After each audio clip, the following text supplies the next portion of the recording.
Hey, good morning everybody. Thanks for stopping by the shop again. Well, I'm finally getting around to it.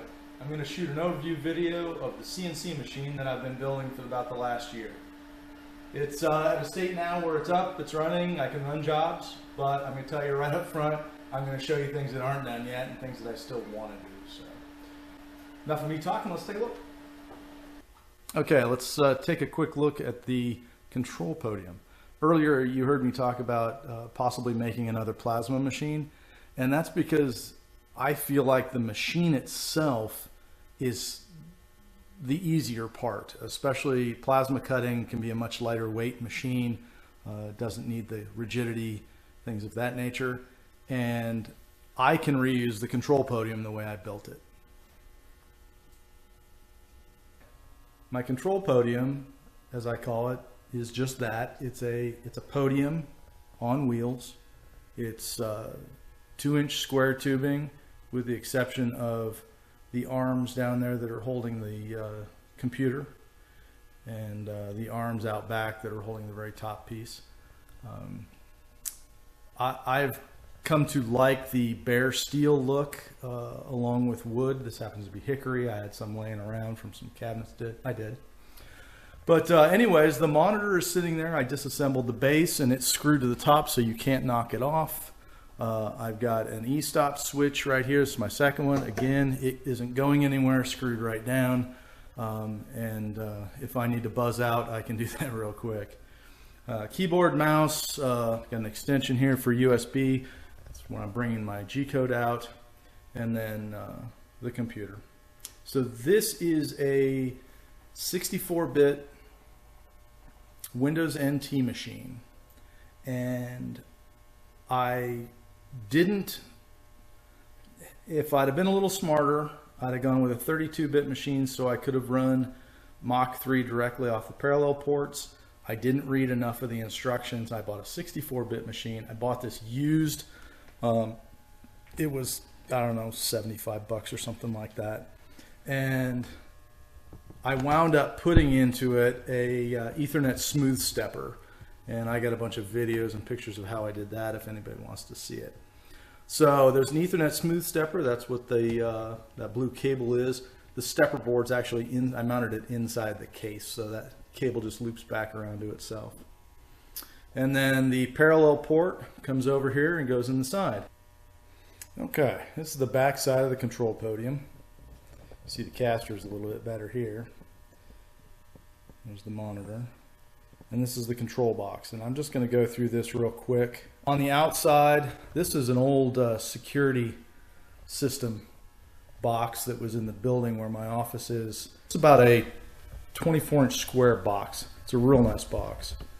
I've put a couple fans in the top, which you can see. And on the front is the on-off switch. This is the main on-off, and then this on-off throws a magnetic motor starter, which enables the stepper drives and the stepper power supplies.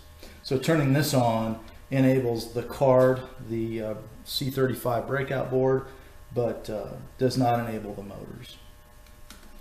It's currently unlocked. Here's another one of those. You can shame on me, but I'm not done yet.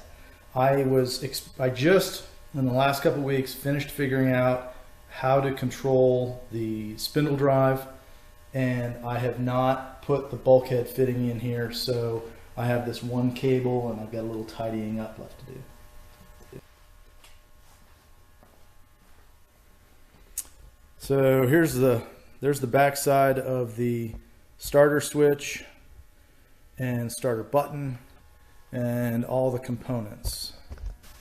Alright, well, I'm not going to go into a whole ton of detail here. I do hope to do another video with more detail.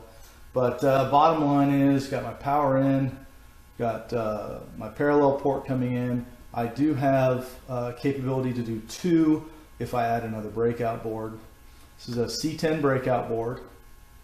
These are the stepper drivers for the 2 Y steppers and the X, and then the smaller one down here is for the Z. Main breaker shuts the whole thing off. I've got a 5-volt power supply and a 12-volt power supply. The 5 volts is dedicated for the breakout board, The 12 volts are for the 2 fans up here. This is the magnetic motor starter. Went with that for safety. If the power goes out and then comes back on, that will have disengaged. They then have another breaker for each of the stepper motors, or actually the power supplies of the stepper motors. And then down below are the power supplies themselves. So again, we've got the 2 Ys, the X, and this one down here slightly smaller, doesn't even have a built-in blower. This is for that smaller stepper on the Z. So that's the control tower. Let's take a look at the spindle. Okay, here's my spindle setup. Again, the whole thing's on wheels. My intention had been that this machine would switch back and forth between doing plasma cutting and spindle work, so I left this separate. With what I know today, all of this stuff would be mounted to the frame, most likely underneath. There's always room for change in the future. So anyways, down here is my coolant bucket. I'm running a solution of water and RV antifreeze. I added the RV antifreeze because A, it's an antifreeze, and there was a remote chance I would freeze out here in the winter and I didn't want to have to worry about it.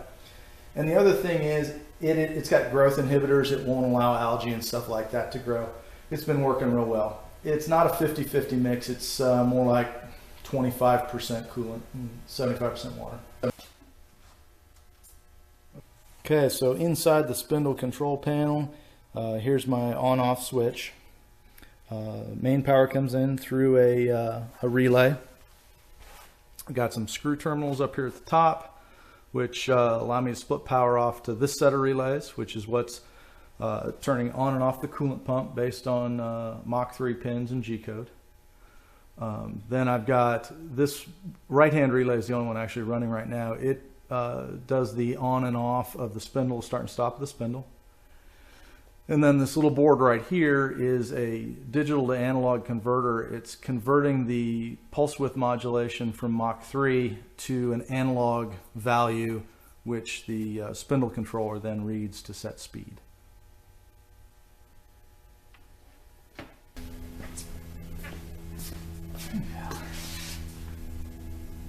Well, let's start with the overall machine.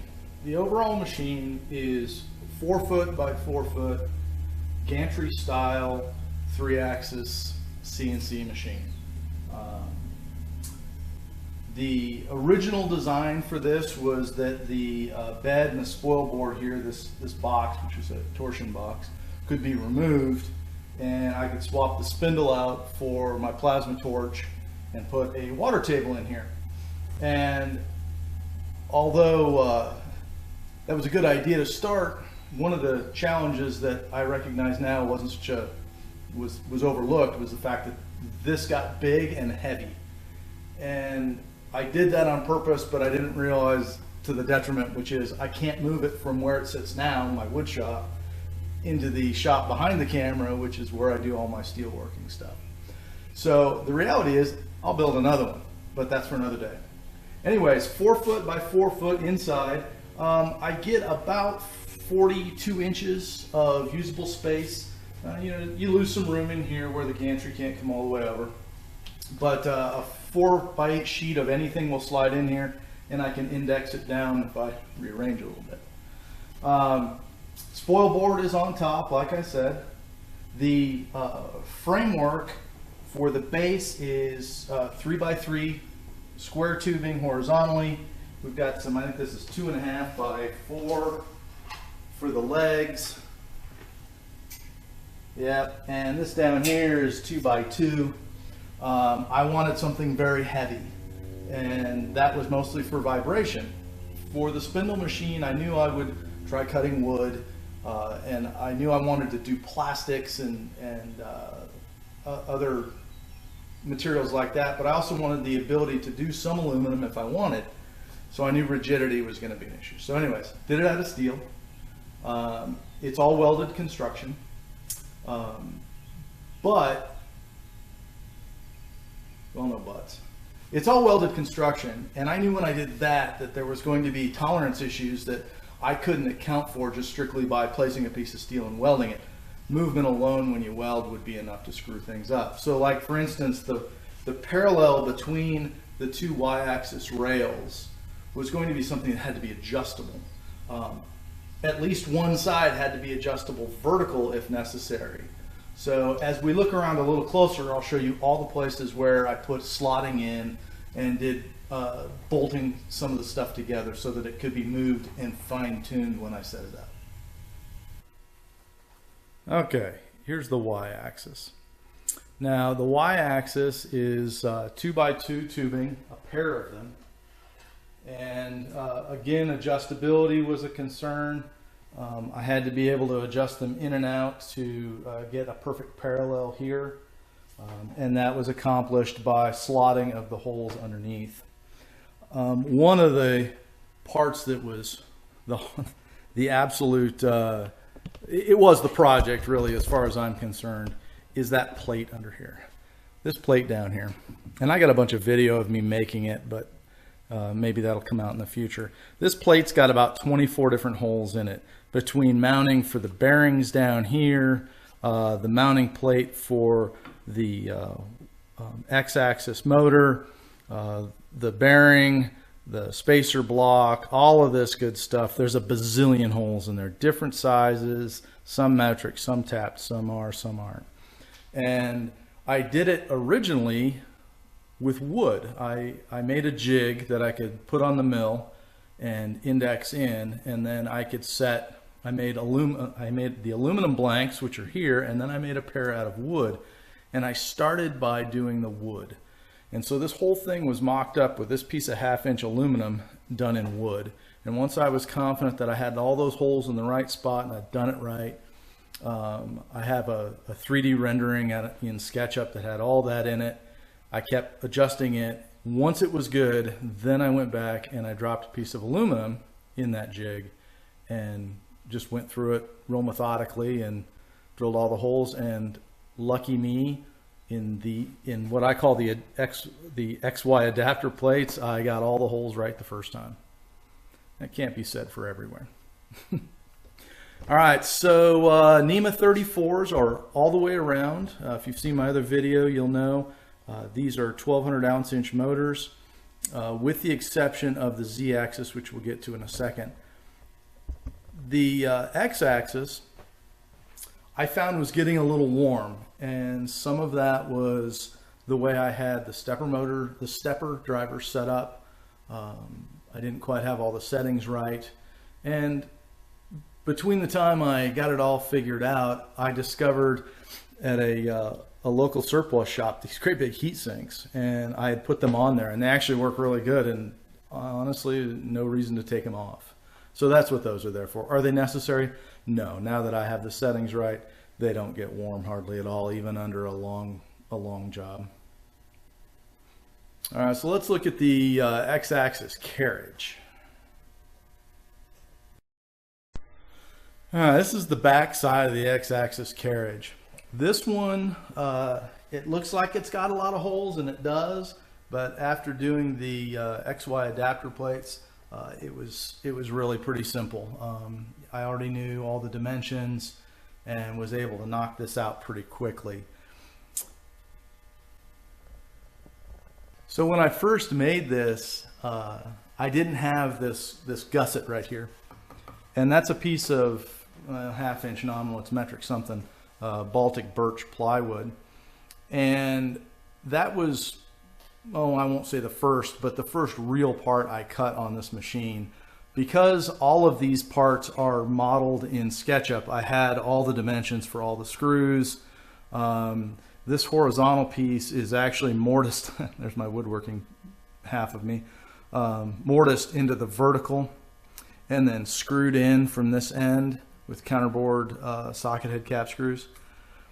But it needed this gusset, and so I drew this and I did it in wood first, and they were a perfect fit, and I was in love immediately. This machine was just absolutely exactly what I wanted. When I could do that, including boring those holes, I was super pleased. I put them on, obviously, to make sure they fit, and they add so much rigidity that I've just never bothered to go back and make them out of aluminum. I've got a 1/4 inch sheet of aluminum ready to do it, but why? At this point, these things are rocks in here right now, so I'm not gonna change it anytime soon. All right, let's start by talking about the y-axis first. This particular design has a y-axis motor on both sides, so 2 screws. You can see the other one there behind the water cooling. And this little fixture is one that I had to build. My initial thought was, well, I'll use a piece of angle iron here. You know, angle iron isn't accurate like you would need for a machine like this. So what I did is I wound up welding 2 pieces of flat stock, and then in my manual mill I took a fly cutter and cut these off so they're perfectly 90 degrees. So that gave me my bearing mount.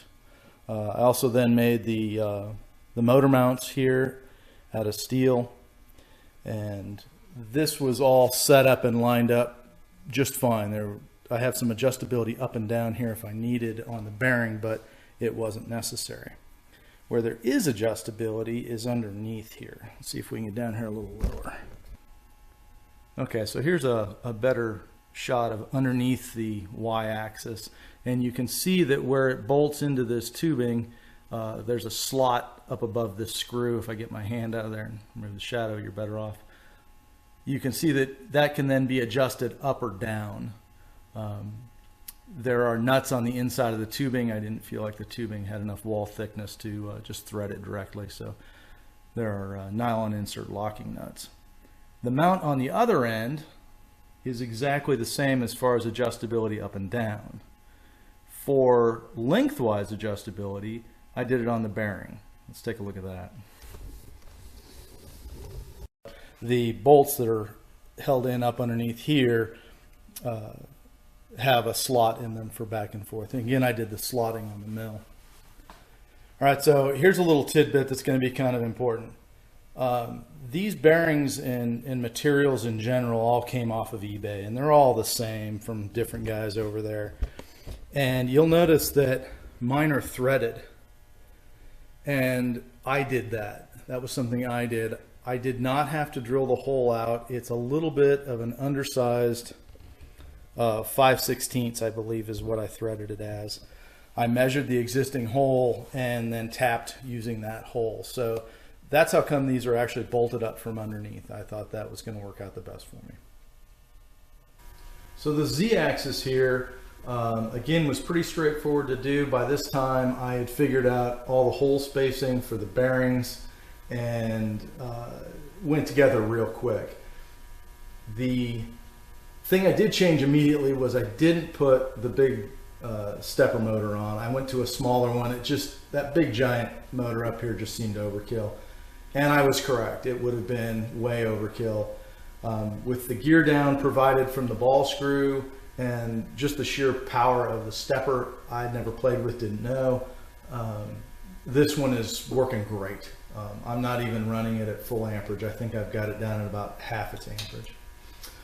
This is another eBay special. Actually, it came off of Amazon. Somebody out of China decided to see if it would sell on Amazon. So they had this one right here on Amazon with Prime shipping for about $2 less than I could have gotten it directly out of China, and I got it in 2 days. It's a 240 volt, 24,000 RPM water-cooled spindle.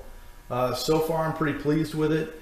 I wanted a spindle like this out of the gate because I wanted quiet. I've suspended the cooling lines just based on this flexible wire here.